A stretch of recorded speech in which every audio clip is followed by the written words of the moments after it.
Stop being selfish. Your sister's twins need more yard space, Dad said, standing in MY backyard with a realtor. We're putting it on the market next week. You'll live in the garage apartment. My brother-in-law snickered. Finally, a proper house for real family. I smiled, understood. That night, I began packing. Then I got a text from an unknown number. Don't go. Check the basement. Grandma. What I discovered changed everything. You won't believe what my own father did to me. He stood in my backyard, my sanctuary, and with a realtor by his side, he pointed to my little girl's swing set and actually said, "Your sister's twins need a bigger yard. We're listing your house next week." Can you even imagine? In that single, sickening moment, everything I thought I knew about family, about loyalty, about what was mine, shattered into a million pieces. My dad just stood there, in my backyard, clipboard, measuring tape, the whole grim act. He didn't even bother with a hello. My sister, Tara, hovered by the patio doors, her twins giggling on their balance bikes. Beaming like this was some kind of reality TV show and not my actual life about to be ripped apart. He pointed at Lily's swing set, my daughter's swing set, the one I put together piece by piece, and those words came out. Stop being selfish. Your sister's twins need a bigger yard. The realtor, a stiff woman with a forced smile, actually nodded like it was the most sensible thing she'd ever heard. Dad kept going, his voice loud enough for the entire neighborhood to hear. We're listing it next week. You'll just stay in the garage apartment. And then my brother-in-law, Kyle, let out a genuinely joyful laugh. He didn't even try to hide it. Finally, he sneered, looking around my yard like he already owned it. A real house for real family. That's when I saw Lily. She was standing on the back step, clutching a paper snowflake she'd meticulously cut for the kitchen window. Her little fingers were still dotted with glue. The thing that absolutely tore me up? She didn't cry. Not a single tear. She just slowly folded that snowflake in half, holding it against her chest like she was trying to make herself smaller, like she was the thing that took up too much space.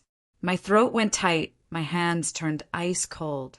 I wanted to scream, to explode, to shout, "Get out of my yard! Get out of my life!" But my family, they had trained me my whole life to be the calm one, the responsible one, the fixer, the one who never made a scene. So, I did the only thing that had ever kept me safe as a kid. I smiled. It wasn't warm, it wasn't friendly. It was a thin, controlled line. "Got it," I said, the words barely a whisper. Dad looked utterly satisfied, like he'd just won a brilliant negotiation. Kyle smirked, already picturing his free upgrade. The realtor chimed in. "So, we're thinking Thursday for photos." My dad answered, completely ignoring me. "Thursday works." Lily looked up at me then, quick and small, like a bird checking for danger. I squeezed her shoulder, my voice a strained whisper. "Go get your shoes, Lil."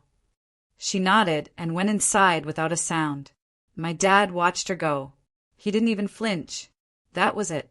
That was the injustice, glaring right there in broad daylight. My kid, quietly being erased, while grown adults planned her displacement like she was just a storage problem. I'm Miles. I was 38 at the time. An engineer. Long hours, steady pay. The kind of job where everyone assumes you're fine because, hey, good career, right? But I was a single dad. Lily was 8. And yes, she was adopted. My wife and I, we couldn't have kids. We waited years, navigating mountains of paperwork, meetings, inspections, everything. Then Lily walked into our lives like she'd always belonged. 2 years later, my wife died. A car accident, rainy night. No dramatic last words, just gone. After that, it was just Lily and me. We were all each other had. My parents, they liked to say they supported me through it, but what they really did was decide Lily was temporary. Like if they ignored the adoption long enough, biology would just magically correct itself. They never said it outright, not at first. It was all in the small, insidious ways. Family photos where Lily was asked to take the picture. Birthday parties where she got a generic card while the twins got big, wrapped gifts. My mother calling her that sweet little girl instead of her actual name. My dad saying things like, "She's lucky you took her in," as if Lily was some stray I'd fed once. And the worst part, I kept showing up, because I was also the family wallet. That started long before Lily. When I got my first real job, Dad needed help with property taxes. When Tara got married, my parents needed help with the venue deposit. When Tara started talking about kids, suddenly there were fertility appointments they couldn't handle a loan for. I didn't even see it as exploitation back then. I thought I was just being the responsible one. It added up quietly. $250 here, $600 there, a short-term loan that never came back, a credit card I paid off because it was hurting Dad's score, a contractor deposit I covered for now. One night, that summer, I finally did the math. I'd funneled somewhere between $22,000 and $25,000 to my parents and sister in less than a year. And the entire time, Lily was being treated like a guest who had definitely overstayed her welcome. So when Dad stood in my backyard with a realtor, telling me I'd be sleeping in the garage like a teenager who'd messed up, it wasn't some random incident.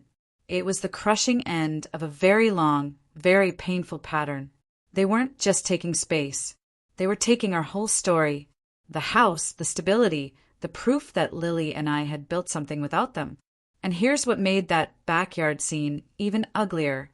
This wasn't just some random house I bought. This was my grandmother's house, Grandma Ruth. She was the only one in that family who ever looked at Lily like she was fully real. She learned Lily's favorite cereal. She kept extra markers just for her. She put Lily's drawings on the fridge with magnets, like they mattered. 2 years before the Realtor incident, Grandma had moved into assisted living after a fall. She was sharp as a tack, but her body just couldn't do stairs anymore.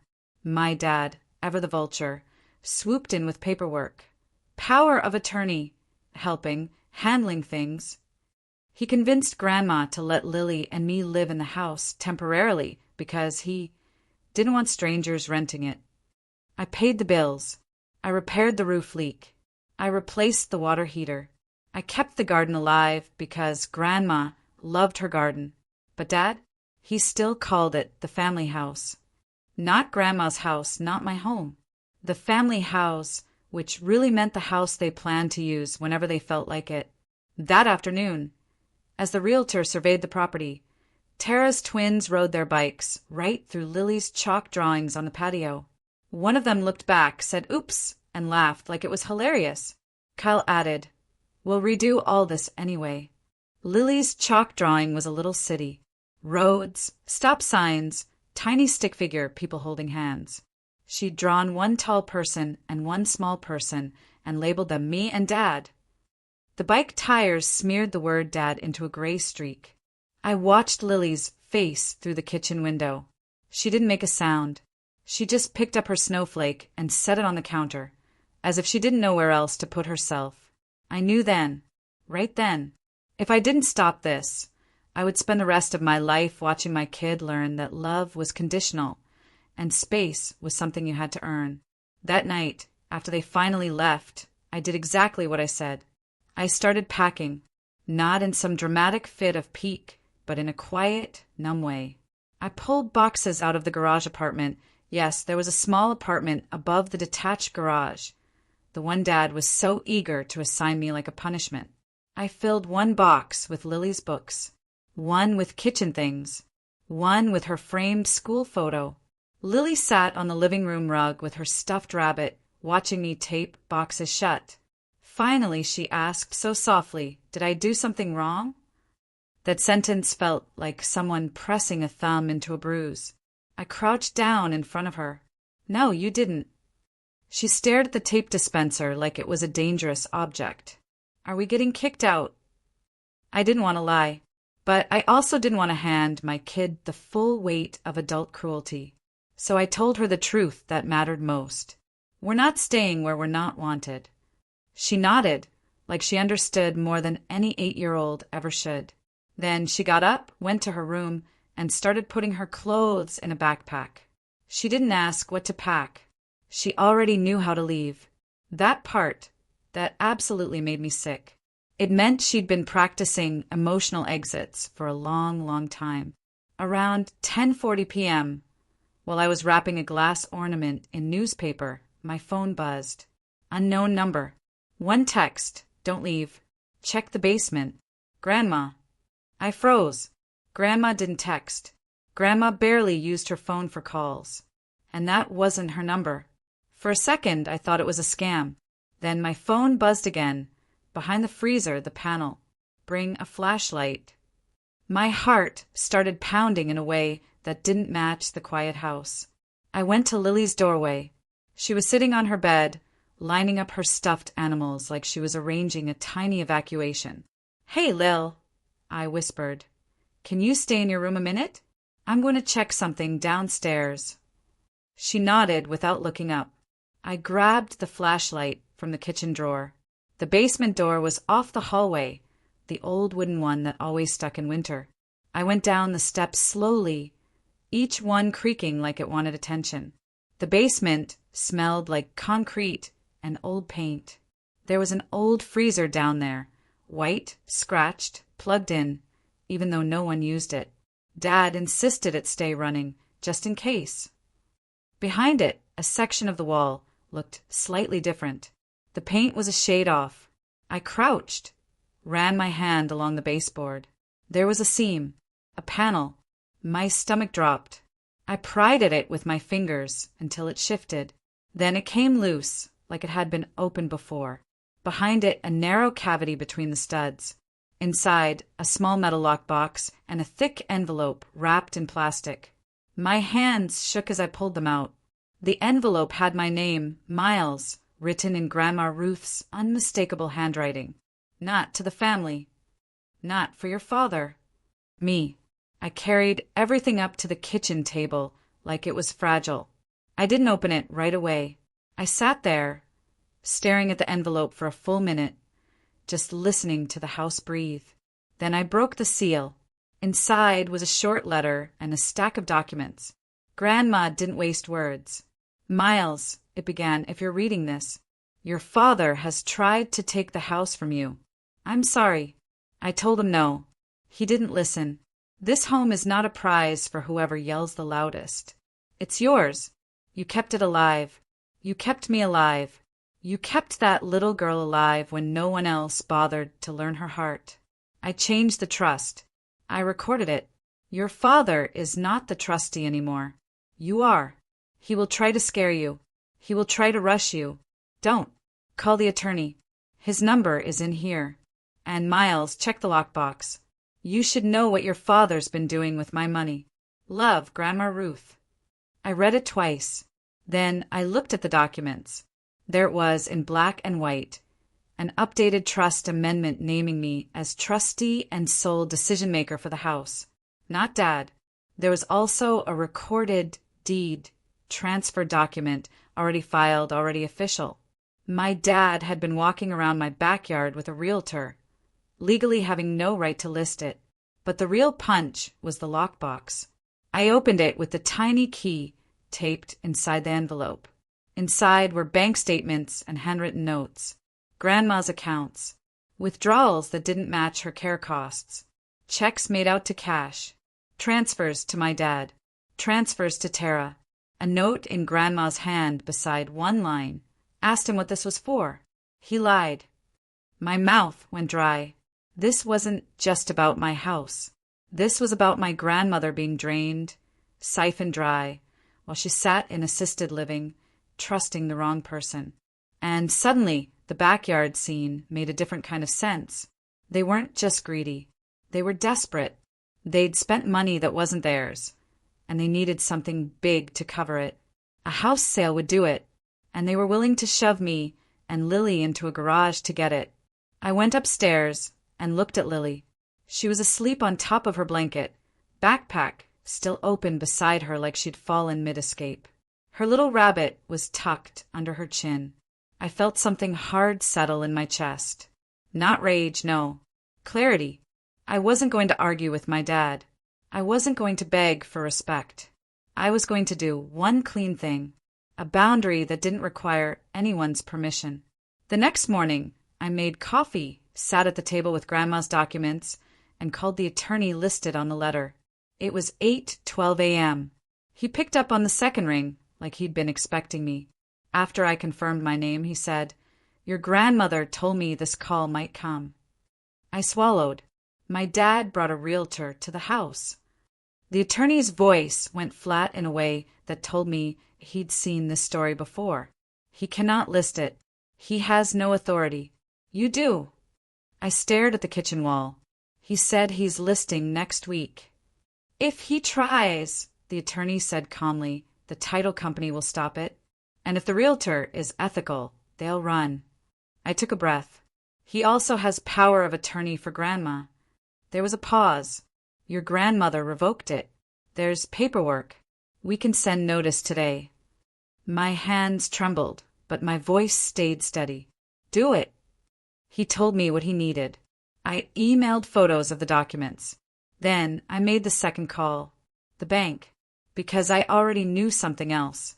For years, my dad had me help by setting up transfers. It was always framed like convenience. I was listed on an account I shouldn't have been listed on, and I was still paying things I shouldn't have been paying. So I made one calm financial move. I shut it down. Not in a dramatic, "I'm rich and powerful" way. In a real-world, confirmation screen way. I logged into my banking app. I stopped the automatic, monthly transfers that went to my parents. I removed my connected external accounts. I changed passwords. Then I called the utility company and took my name off anything that wasn't my address. At 9:03 a.m., I got an email. "Your scheduled transfer has been canceled." At 9:11 a.m., "Your external account has been removed."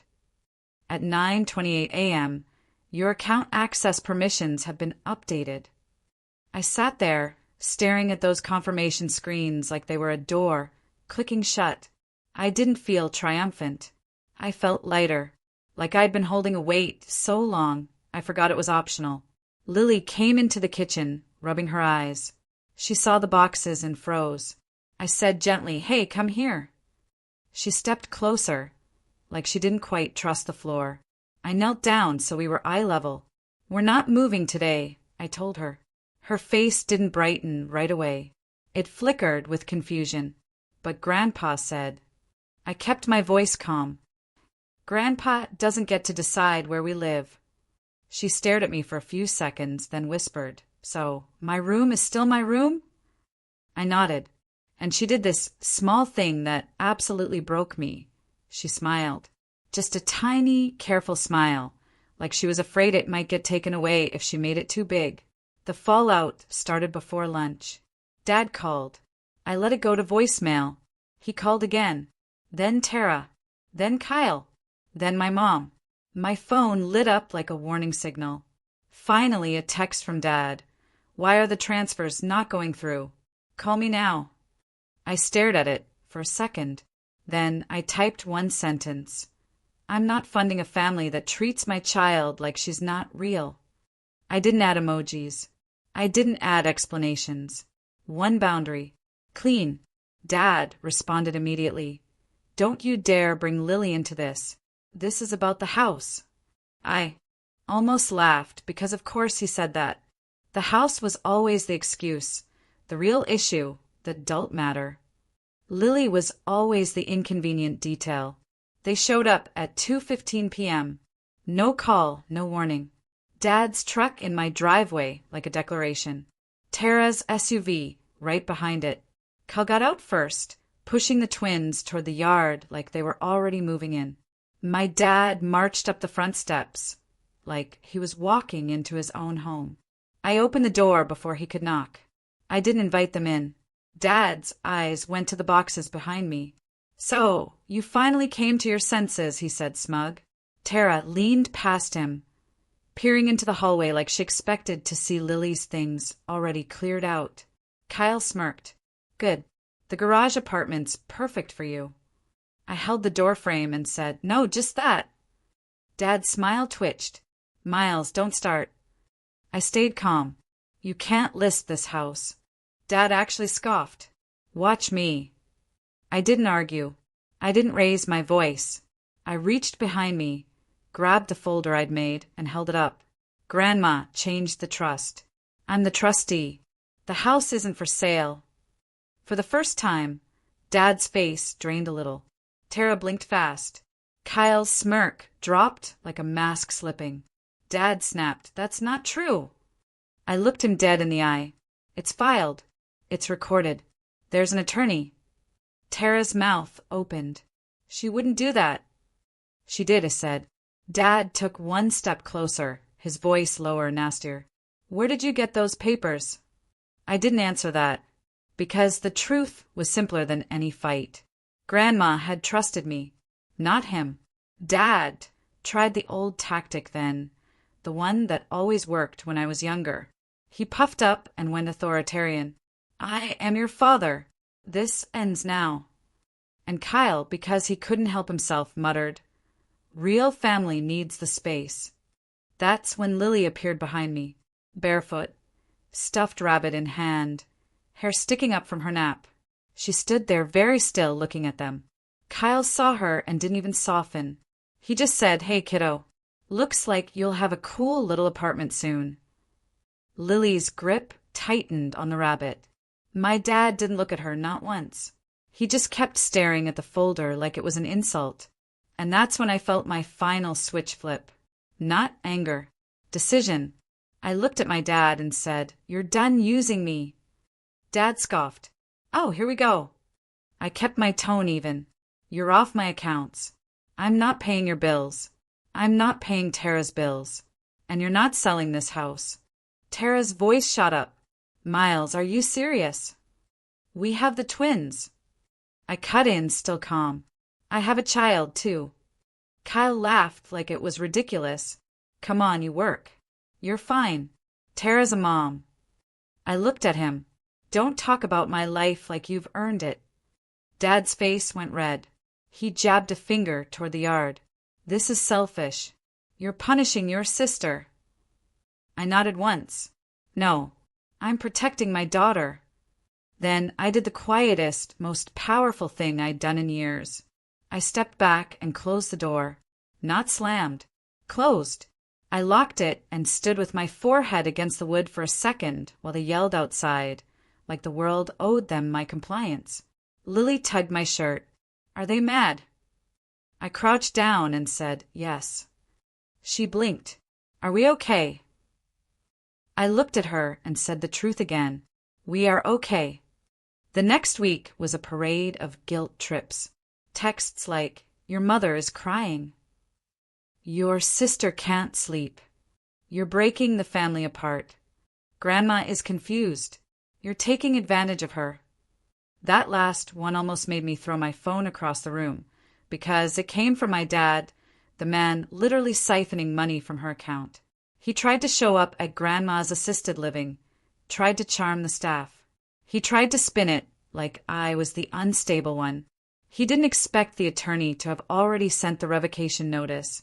He didn't expect Grandma to have already spoken to the nurse about my son Miles being the one allowed to make decisions now. He didn't expect me to show up with paperwork and a calm voice.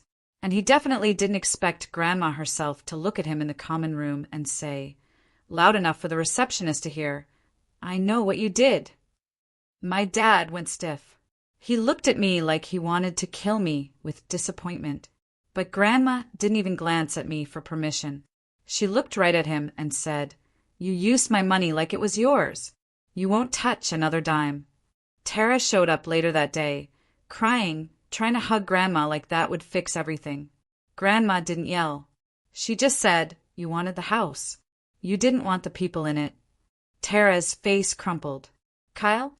He didn't come." Of course he didn't. He only liked family when it came with square footage. Here's the consequence nobody talks about when you stop funding a system. Everything breaks faster than you expected. My parents' tight month became a full-blown crisis because it wasn't a tight month. It was a lifestyle. They'd been counting on my transfers like it was pension. Tara called me one night, tearful. "We might lose the rental we're in." I held the phone and waited for the part where she apologized to Lily. It never came. She just said, "You have to help." I said quietly, "No." She went sharp. "So, you're going to let your nephews suffer?" I didn't take the bait. "I'm not your backup bank." She cried harder, like crying turned no into yes. Then she said, "Dad said you turned Grandma against us." I took a breath. Dad turned Grandma against himself. And that was the end of the call. A month later, I found out the Realtor had dropped them. Not because the Realtor was noble, but because the title search showed my dad had no authority. Paper beats entitlement every time. Dad tried a different angle. He showed up at my job. Security walked him out. He left me a voicemail in that slow, disgusted voice he used when he wanted me to feel small. "You'll regret humiliating me." I listened once, then I saved it. Not for revenge. For documentation. Because when you grow up in a family like mine, you learn the difference between noise and danger. Lily changed in small ways after that. Not overnight, but slowly. She stopped flinching when my phone buzzed.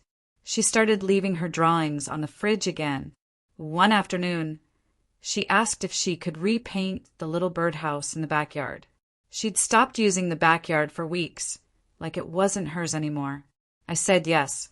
We painted it together at the patio table. Purple roof, yellow sides, a crooked heart on the front because her hand slipped. Grandma came over on a Sunday, once she was stable enough. Walker, winter coat, determined as ever.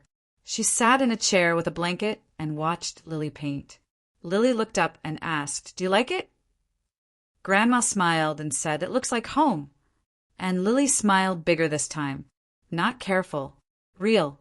That spring, I did one symbolic thing that felt like closure without being petty. I planted a small tree in the backyard. Not a huge one, just a young maple. Lily helped dig the hole. Grandma supervised like a foreman. When we finished, Lily patted the dirt and said, "This one stays." I looked at her and said, "Yes, it stays." We ate dinner on the back porch that night, the three of us. No chaos, no guilt, no family meeting. Just the sound of forks and wind, and Lily talking about a science project she wanted to build, a little sensor that would measure rainfall for the garden. I listened and realized something. My dad had wanted me in the garage apartment because he thought it was my place. Small, out of the way, useful when needed. But Lily and I, we didn't belong in an accessory unit behind someone else's ego. We belonged in the center of our own life. And the house, Grandma's house, my home, finally felt like it again. Not because the walls changed, because the boundary did. By the time the next Christmas rolled around, there were no invites from my parents. No fake apologies, just silence. And honestly, the silence was a gift. Lily and I decorated our own tree. Grandma sat in the living room with Coco and told Lily stories about when my dad was little. Stories that somehow sounded more honest now, like Grandma wasn't covering for him anymore. On Christmas morning, Lily opened one present that was just a pack of fancy markers and a sketchbook. She gasped like I'd given her gold. Then she drew a picture at the kitchen table. It was our house, our yard, the new little maple tree. 3 stick figures holding hands. She labeled them me, Dad, Grandma, Ruth. She didn't label anyone else, not out of spite, just out of truth. And when she finished, she taped it to the fridge herself. No asking, no fear. Like she finally believed she had the right to take up space. That was the quiet closure for me. Not my dad losing control, not Tara scrambling, not Kyle's ego bruised. Just my child, standing in her own home, putting her picture where it belonged, and knowing deep down that nobody was going to make her pack a backpack in the middle of the night ever again. What would you have done in my place? Have you ever had to draw a line with family like this? Tell me what you think in the comments. I really want to hear your stories.